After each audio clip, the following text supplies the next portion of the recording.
bienvenidos a otro episodio de Bullshit Social Sciences. Hoy vamos a analizar, bajo el título de Yo Todopoderoso, lo que fue la Revolución Rusa, pero no a partir de simples hechos, sino a partir de ideas y lo peligrosas que son esas ideas. Para hoy tengo al más que conocido, más que ilustre profesor Miguel Anjo Bastos Bubeta, o Boubeta. Boubeta. Hay una cosa que en las conferencias que vi, que diste, una que se llama 100 años de comunismo, que decís, el comunismo puro se da en el comunismo de guerra.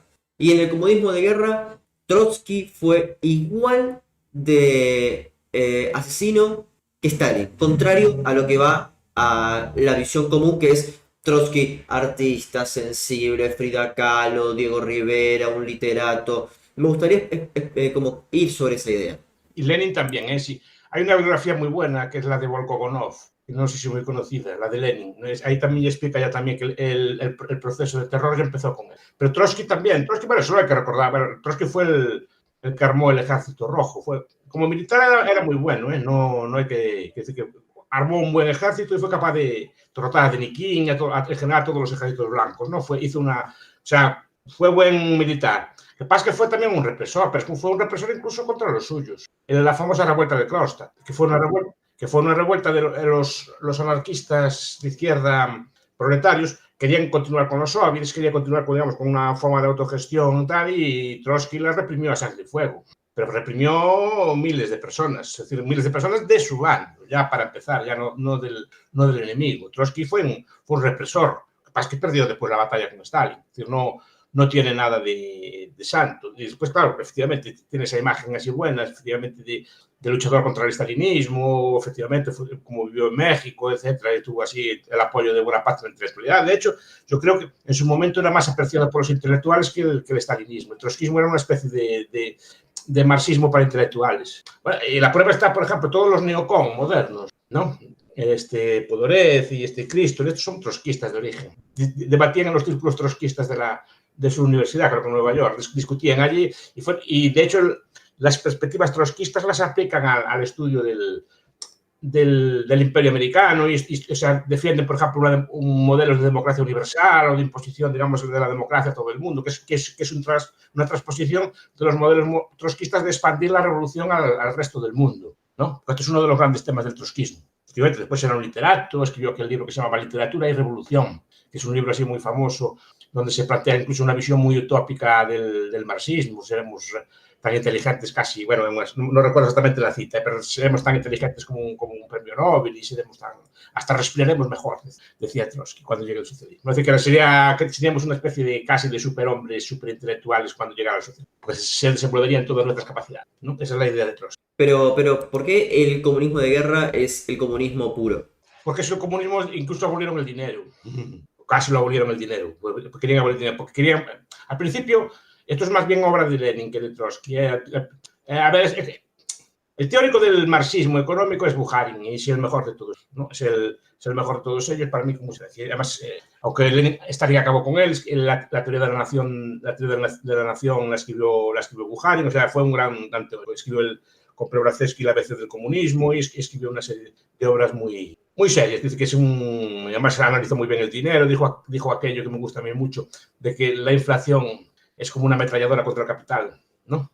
Pero quien teoriza eso el principio es Bukharin, que después rectifica, es el arquitecto también de la NEP, de la nueva política económica. Pero bueno, es un sistema en el que, primero, esto creo que es culpa de Lenin porque el socialista no sabía qué hacer. Es decir, el marxismo tiene un problema. Yo el marxismo no lo desprecio, ¿eh? Decía, siempre dije que prefiero al marxismo como sistema que al keynesianismo o que otro tipo de ideas, porque el marxismo es más sistemático, por lo menos intenta explicar las cosas y se preocupa de otros temas, de la literatura, de la historia, de la economía, de la sociología, o sea, intenta meterse en todos los temas e intenta dar un sistema. Otra cosa es que sus puntos de partida para mí son erróneos, ¿no? Pero, ¿qué le pasa? Marx dice que llegará al socialismo como una especie de algo inevitable, ¿no? Son las famosas leyes de movimiento. Que llegará al marxismo, pues esto, fruto de la concentración del de los medios de producción en cada vez menos manos y ha sumado a una pauperización del proletariado. Eso habrá al final del tiempo habrá solo unas pocas mega hipercorporaciones dominadas por unos pocos burgueses, que será muy fácil de sustituir a través de una revolución por la clase obrera, ¿no? Pero no es, al ser una revolución puesta desde abajo, no fruto de la evolución. Porque el marxismo, la idea teórica, aunque hay muchos matices y todas cosas así, la idea es que el socialismo iba a llegar solo y fruto del desarrollo. ¿Tá? Pues se encuentra con una revolución que es un país relativamente atrasado, relativamente, porque Rusia estaba desde Stolypin en adelante estaba creciendo mucho. O sea, era un país que estaba creciendo mucho económicamente y estaba desarrollándose mucho en todos los sectores. O sea, no era un país atrasado, como puede ser China en su momento, cuando llegó el socialismo, ¿no? Sino un país relativamente adelantado. Pero bueno, no era un país puntero en el capitalismo. Además, incluso, bueno, ahí los historiadores buscan citas de Engels y así, que Rusia que no valía para el socialismo, cosas así. Pero bueno, se da en Rusia, por los motivos que sean, ¿no? Se da una revolución allí y no saben qué hacer.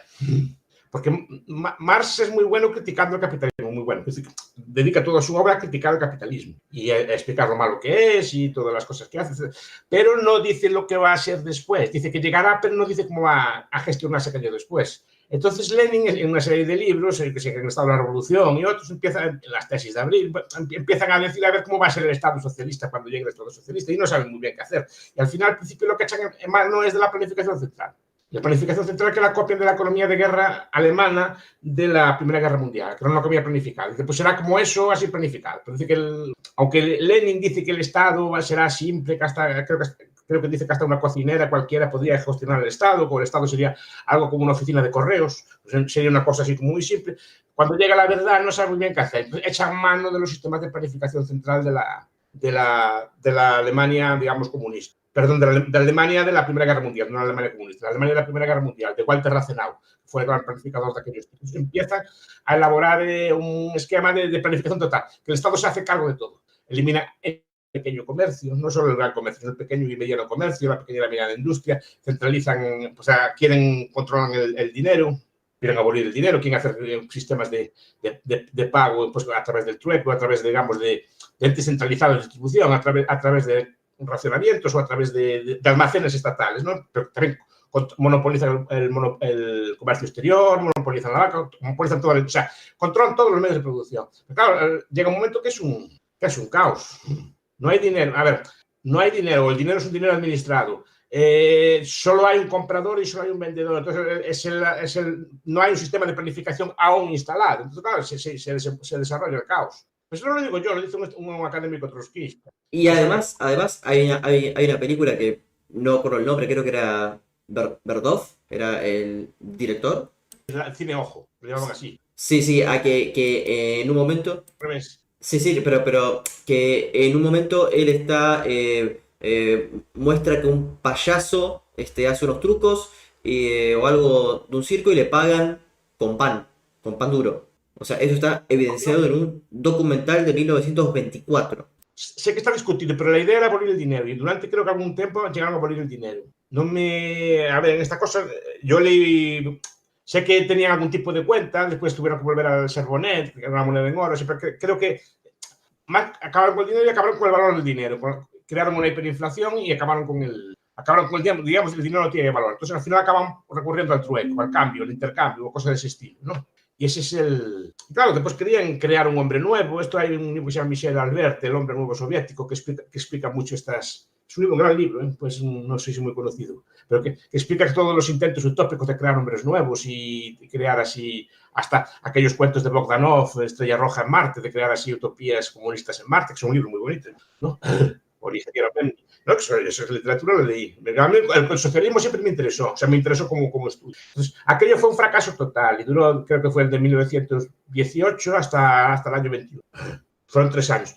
Alec Novi, que es trotskista, o sea, que es un historiador académico trotskista, que también tiene en la historia económica de la Unión Soviética, pues tiene otro gran libro que se llama La economía del socialismo factible. Se da cuenta y dice, bueno, al final se da cuenta y es honesto, aunque sea trotskista, es un historiador occidental, ¿no?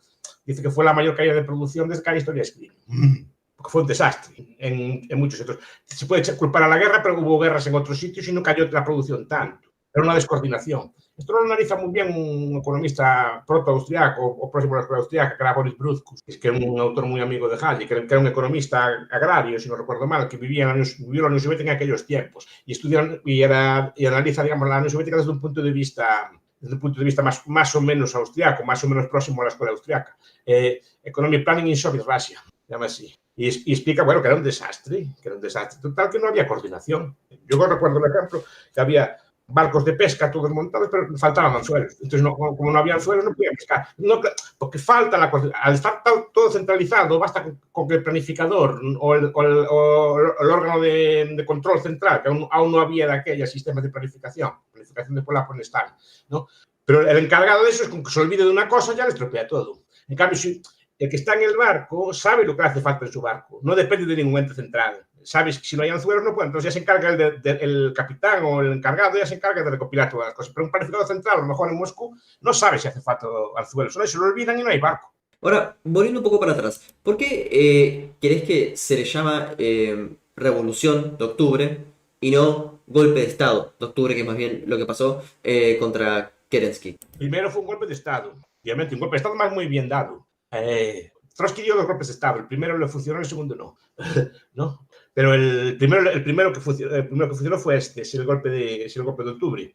Y dio un golpe de Estado. Y al principio el sistema da un golpe de Estado, convoca elecciones y las pierde, que es una cosa que se olvida. Nada más convocar el golpe de Estado fue en octubre, en diciembre de ese año hubo elecciones, y las elecciones las perdió, ganaron los social bolcheviques o los mencheviques, perdón, los sociales revolucionarios. Estoy hablando me pilló así en frío. Los sociales revolucionarios y simplemente Trotsky y los otros simplemente decretaron el cierre del Parlamento y no les hicieron caso. Pero ¿por qué llamamos revolución? Porque nosotros técnicamente le llamamos revolución cuando hay un cambio de la estructura social y cuando hay un cambio de la estructura productiva a gran escala. Y eso fue lo que se hizo. O sea, un golpe de Estado convencional, el golpe de Estado de Pinochet o el golpe de Estado de los militares o Franco, así de los militares, Videla en Argentina, lo que fuera así, son golpes de Estado en el sentido que cambia el aparato de poder, pero digamos no cambia la estructura social a gran escala.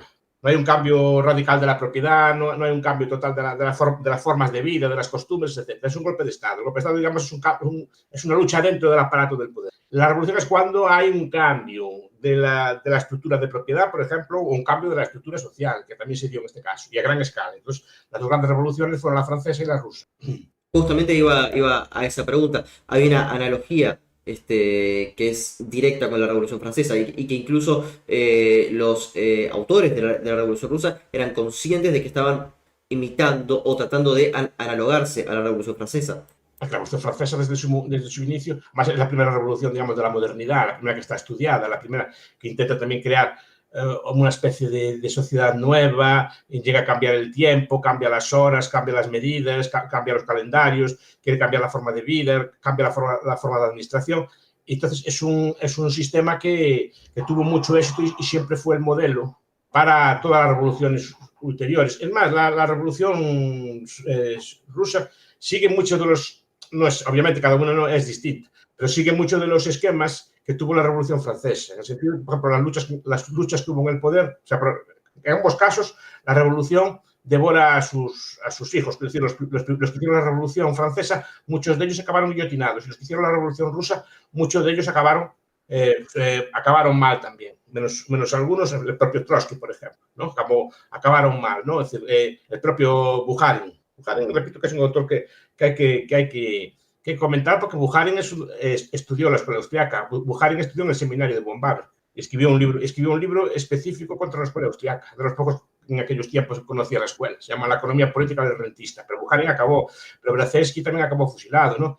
Kamenev acabó fusilado. Todos los que hicieron la revolución al principio acabaron fusilados. Y después las luchas de poder, una vez instalados, son muy semejantes a la Revolución Francesa, porque Robespierre primero ataca a la izquierda, se libra de ella, una vez que es aliado con la derecha, una vez que se libra de la izquierda, acaba con la derecha también, ¿no? Dentro del partido jacobino. Primero acaba con los enemigos, que son los girondinos o los aristócratas, pero después dentro del propio partido jacobino, dentro de la convención, primero ataca a la izquierda, se deshace de ella y después se deshace de la derecha, de Danton.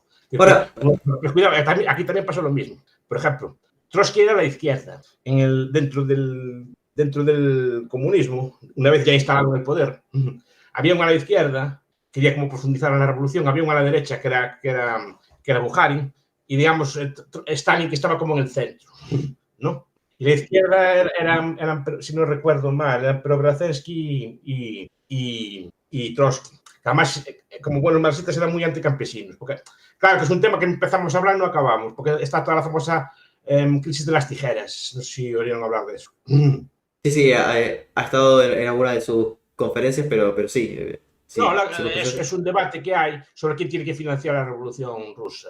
Los de la izquierda dicen que el campo tiene que financiar la revolución rusa. En el sentido de que hay que imponerle al campo unos precios de forma que los exploten y de forma financiera. Por ejemplo, los bienes de industria, los bienes que necesitan los campesinos de industria, pues herramientas o piensos o lo que sea así, que son industriales, se le venden a un precio muy alto y se le compran sus productos muy bajos para, digamos, sacarle la renta al campesino y que el campesino financie la revolución. Esa es la tesis de Trotsky y Preobrazhensky, digamos, sacarle, digamos, la riqueza al campo. Bukharin quería, digamos, dejar el mercado y dejar el campo tranquilo. Los dos bandos acabaron mal, no, unos y otros. Pero quiero decir que se dio ese debate y Trotsky, como buen marxista, no le gustaban mucho los campesinos. Los campesinos, el marxismo siempre los trató muy mal, porque los consideran una clase como atrasada, que era inculta, que era reaccionaria, que era contraria al avance, entonces siempre fueron más proletarios y más urbanistas. Y Trotsky quiso, de hecho, algunas de sus políticas se llevaron a cabo. Buena parte de las ideas de Stalin fueron hechas para quitarle rentas al campo, y al principio de la revolución también se le quería quitar rentas al campo. Bueno, Después a través de las requisas. Lo que pasó con los kulaks, ¿no? Sí. O sea, los kulaks simplemente, o bien funcionaba el sistema de precios, como si cuando le ponían ese tipo de precios, simplemente los campesinos no vendían comida a las ciudades. Entonces, como no vendían comida a las ciudades, hubo que hacer requisas. Fueron estas requisas que conocemos nosotros, que fueron por el Holodomor y estas cosas todas así. Que el Holodomor simplemente quitar la comida a los ucranianos. A los campesinos ucranianos de las tierras negras le quitaban su trigo, e incluso no le dejaban el trigo ni siquiera para resembrar después. Ahora, esta idea de que si Lenin hubiese muerto en 1924 no hubiese habido una revolución o un sistema soviético tan sanguinario como el Stalin. Creo que es una falsedad de esto, ¿no? No sé qué es lo que pensás. Ellos ya eran sanguinarios. O sea, Trotsky, Lenin, obviamente ya fueron sanguinarios desde el principio y decidían usar la violencia contra los enemigos políticos. O sea, no fue una revolución pacífica bajo ningún concepto. Y había los conceptos de enemigos de clase. O sea, lo inicia Lenin. Stalin, si quieren, lo lleva a la apoteosis, ¿no? Con todas sus purgas y sus cosas así. Lo lleva, digamos, a este. ¿Cómo habrían hecho los otros? No lo sé. Hay un libro muy bueno que no es muy conocido o está muy oculto, que es el de Brzezinski. Brzezinski sabe que es uno de los teóricos norteamericanos, así uno de los grandes geoestrategas norteamericanos, el autor del tablero mundial.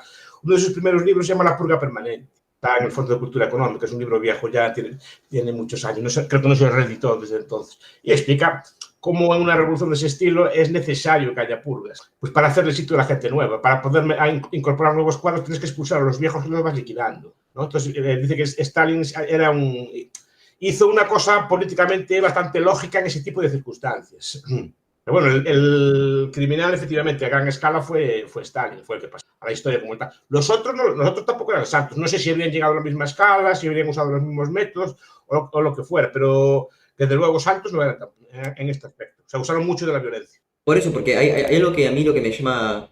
Del libro negro del comunismo, de Stephen Courtois, que es un... No, ahí se lo relata bastante bien, pero después hay bastantes más libros al respecto. Pasa que uno...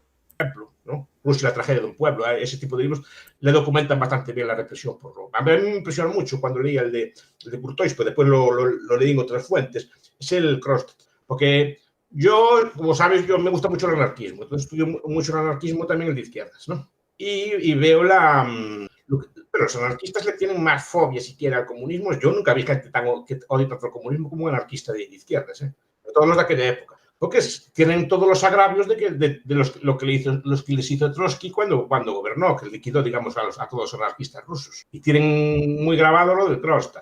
El Trotsky era una revuelta de izquierda pura, era una revuelta de anarquistas que veían que aquello se centralizaba, que veían que volvía el Estado otra vez y que no había luchado para eso y literalmente los liquidó. Entonces lo tiene como muy grabado, además como una represión muy dura contra el anarquismo. Pero cuidado, no solo en Rusia, sino también, por ejemplo, en la Guerra Civil Española y en otros sitios. La Guerra Civil Española, los estalinistas acababan con los anarquistas. Y hubo, bueno, en España se sabe, pero fuera no, que dentro de la Guerra Civil Española hubo una guerra civil dentro de la Guerra Civil, que fue la Guerra Civil, como en el año 37 entre anarquistas y comunistas. Y bueno, anarquistas y trotskistas contra estalinistas. Entonces no se llevan muy bien entre ellos. Hay un señor que se llama Moro, se apellida Moro, se llama La cara pétrea de Marx. Ahí le explica muchas cosas de estas cosas. No, pero digo que no eran santos. Y este tipo de represiones lo tengo yo. Ahora, que si había llegado a esos extremos, no lo sé. Que tiene mejor imagen, sí, porque tiene imagen de intelectual, es un escritor, digamos, más próximo, digamos, es muy atractivo y sigue siendo muy atractivo para las élites intelectuales de izquierda, el trotskismo. O sea, más que le parece así como una especie de utopía no llevada a cabo, y cosas por eso. Cuando el trotskismo precisamente no habría funcionado de triunfar. El trotskismo era el socialismo universal, porque uno de los grandes debates que hubo en el marxismo, en varios, aparte de este del campesino y otro, fue la idea de si la revolución tiene que ser en un solo país o la revolución tiene que ser a nivel mundial. Y Trotsky defendía la revolución mundial y Stalin defendía la revolución en un solo país. O sea, que el comunismo se centra en Rusia. Yo creo que tenía ahí más razón Stalin teóricamente tiene más razón Stalin que Trotsky. Una revolución a nivel mundial no habría funcionado nunca. Claro. Pero al mismo tiempo Lenin tuvo algo similar con el Comintern, o sea, con la idea de que haya un partido comunista en cada país y que esté subordinado justamente al partido, bueno. Stalin, piense que Stalin llega al poder sobre el año 28. La Comintern empieza a pelear sobre esas fechas. Piense que por el 28 más o menos, porque hubo una serie de luchas. Lenin muere en el año 24, si no me equivoco, ¿no? Si estoy hablando de memoria, si no me... Sí, pero los partidos... Pero ya estaba herido de un atentado que tuvo antes, ¿no? Y ya no estaba, digamos, ya no estaba plenamente operativo para el mando, entonces fue una época de estas luchas así por la sucesión, ¿no? Y la Comintern y estas cosas creo que debe ser una idea más bien de Stalin. Pero bueno, puede ser, por lo menos puede ser en origen de Lenin, pero más bien creo que no estudié mucho el tema, pero yo creo que el apogeo del Comintern es con Stalin. Ahora, una cosa que me llama mucho la atención es que la imagen de Lenin queda tan lavada si uno ve justamente las películas de Bertolfo, la verdad que no por el nombre, pero tiene ¿cómo? Uno que se llamaba Rojos en español. No. Por ejemplo, un film que se llama Tres Requiems o Tres Canciones para Lenin. Es básicamente como propaganda nazi. Pero es que a Lenin piense que después casi lo deificaron.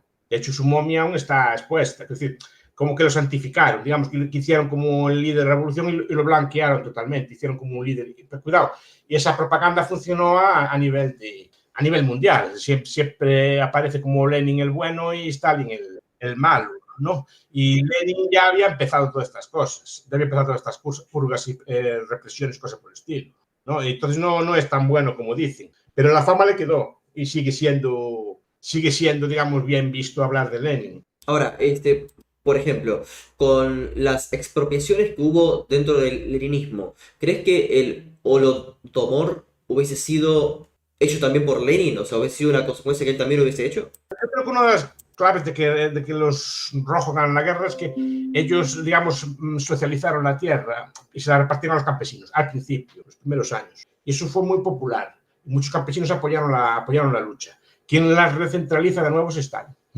Cuando empieza el plan central. Pero al principio había la idea de que los bolcheviques repartían las tierras entre los trabajadores y eso fue muy popular, les dio mucho apoyo popular y les permitió ganar la guerra, sobre todo entre las clases populares del campesinado. Eso fue uno de los grandes éxitos de esto. El Holodomor yo creo que fue posterior, creo que fue en el año 30. Fue posterior, pero digo, si hubiese seguido la lógica de Lenin. O sea, si Lenin en el poder, el Holodomor hubiese ocurrido igual, casi. Sí, sigue con las mismas líneas, depende de la línea que siguiera. Es que Lenin es al final es muy contradictorio. Yo rebuscaría, que pasa que nunca las he editado como libros. En la biblioteca de la universidad tenemos las obras, ¿no? Las obras de Marx, Engels, Lenin, que es un conjunto de volúmenes que tenemos todos en la biblioteca. Y entonces están las obras completas de todo lo que escribió Lenin allí, todo lo que está traducido por lo menos, y todo lo que escribió. Al final de su vida, cuando estaba en el poder, tiene algunos escritos en forma, bueno, escribía en forma de cartas o escritos cortos, ¿no? Defendiendo, bueno, que los burgueses que trabajaban mucho mejor que nosotros, así, cosas por el estilo, criticando así cómo funcionaba la burocracia socialista, ese tipo de cosas. Normalmente nunca las vi, pero tiene algunos diciendo, bueno, que hasta el más burro de los burgueses trabaja mejor que nosotros, algo así que decía, ¿no? Como que eran incapaces de hacer funcionar aquello, ¿no? Y que el burgués, que tal, sería lo que fuera, pero no sabía hacer andar las fábricas, no sabía hacer andar las cosas, digamos, que ellos como que no eran capaces. Y eso me gustaría verlo editado. Requiere mucha paciencia, porque hay que ponerse con la carta tras carta, son unos tomos así bien gordos, pero creo que esas cartas existen. Yo las vi, por lo menos, o sea, las leí. Lo que pasa es que no sé ahora datarlas, por eso digo esta cosa, cuando las cito, yo no lo digo. Yo sé que lo leí, pero no recuerdo, no le digo, volumen 12, página tanto, porque no lo recuerdo, lo leí hace muchísimos años. Claro, pero, o sea, como que murió como una persona. Ahí habría mucho que buscar. También Lenin, por ejemplo, no se le recuerda que introdujo los métodos de producción capitalistas en Rusia. Por ejemplo, el taylorismo. Hay un señor que se llama Polakov, era un ingeniero americano que introdujo el taylorismo en la Unión Soviética, todas las formas de producción. Repito que ellos no sabían muy bien qué hacer. Entonces imitan la planificación central, imitan las formas de producción de las empresas capitalistas que ven ellos más importantes. Y después imitan todos los procesos capitalistas, por ejemplo, la electrificación, quieren electrificarlo todo, entonces el comunismo son los soviets más electricidad, que decía el otro. Todas las herramientas modernas que ellos veían, todas las querían poner, pero querían ponerlas de forma socialista, ese es el problema, y querían hacerlas desde arriba, planificando, ¿no? Y es muy interesante esto, toda esta introducción del taylorismo, toda esta forma que introducción, toda la colaboración que tuvieron, por ejemplo, de las empresas capitalistas americanas, la Ford, por ejemplo, y otras, ¿no? Que colaboraron con la financiación de la General, creo que fue la General Electric también en sus momentos, colaboraron en la industrialización de la Unión Soviética. Y eso era que hay este libro que es así, el de Sutton, ¿no? Que es así medio, le llamo medio conspiranoico, que habla mucho de cómo Wall Street financió, digamos, la industrialización bolchevique. Es muy interesante, porque eso ya lo vi por varias fuentes, no solo por su... Hay una película, creo, ¿no? Mr. Algo va al país de los soviéticos o algo por el estilo, que también refleja el clima de época.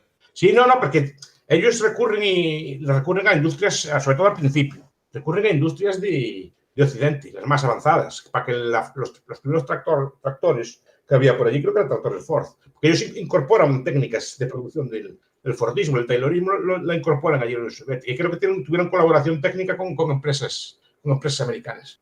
Pito, es un libro que Sutton tiene fama así de ser conspiranoico, ¿no? Pero después yo lo vi por otras fuentes académicas, ¿no? Decían, sí que había colaboración de empresas y que financiaron cosas y que los modelos de productivos estaban inspirados, muchos de ellos en empresas capitalistas. Entonces podemos iba por ahí. Decir que el final de Lenin es contradictorio, pragmático y que es difícil saber cómo hubiese seguido. Porque Lenin, yo lo veo, el Lenin antes de tomar el poder y el Lenin después de tomar el poder. Pero pasa que ninguna de las grandes obras de Lenin es después de tomar el poder.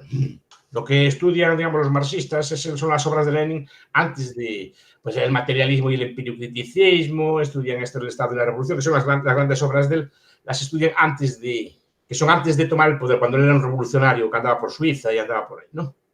O cuando Trotsky estaba de actor en Hollywood. Entonces, claro, pero eso deja realmente digamos, una gran incógnita y al mismo tiempo... Es historia ficción, eso no se puede saber. Se puede saber lo que hubo, pero no lo que habría sido. Pero empíricamente, ¿cómo fueron los últimos días de Lenin? O sea, fueron con la Rusia... Lenin fueron los de la NEP. Claro.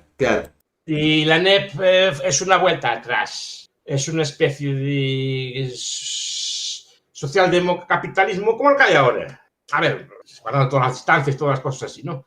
Pero es una cosa con las industrias clave como nacionalizadas, pero en el resto funcionando el mercado. Como funcionan muchos países en el mundo de hoy, ¿no? Pero claro, comparado con lo que había antes, aquello dio lugar a unos resultados espectaculares. Pues piensa que el país estaba postrado, entonces estaba hundido, era un desastre total. Y volver a cierta racionalidad económica, volver a los precios, volver al dinero, volver por lo menos a la pequeña y la mediana industria a funcionar, aquello volvía a funcionar rápidamente. Fueron los años de la NEP. La NEP rápidamente después estaría a cabo con ella, poco tiempo, pero los últimos años del año yo creo que fueron bastante pragmáticos. No sé si son idea de él o idea de Bukharin o lo que fuera, porque Bukharin también influía mucho. Ahora, el cerebro económico ahí era Bukharin, eso lo tengo yo bastante claro. Ahora, ¿crees que justamente por esta cuestión de ser literatos carismáticos y, bueno, no el caso de Trotsky, pero por la lavada de cara que hubo desde la Unión Soviética, Lenin y Trotsky aún continúan siendo, porque, digamos, si yo hablo de Mussolini o de Hitler, soy reprobado, pero si hablo de Trotsky o de Lenin, estoy hablando como en pos del bien de la humanidad, casi, cuando hicieron Pero todo lo contrario. es por la propaganda que hicieron. Siempre fueron muy buenos haciendo propaganda o defendiendo sus ideas o divulgándola.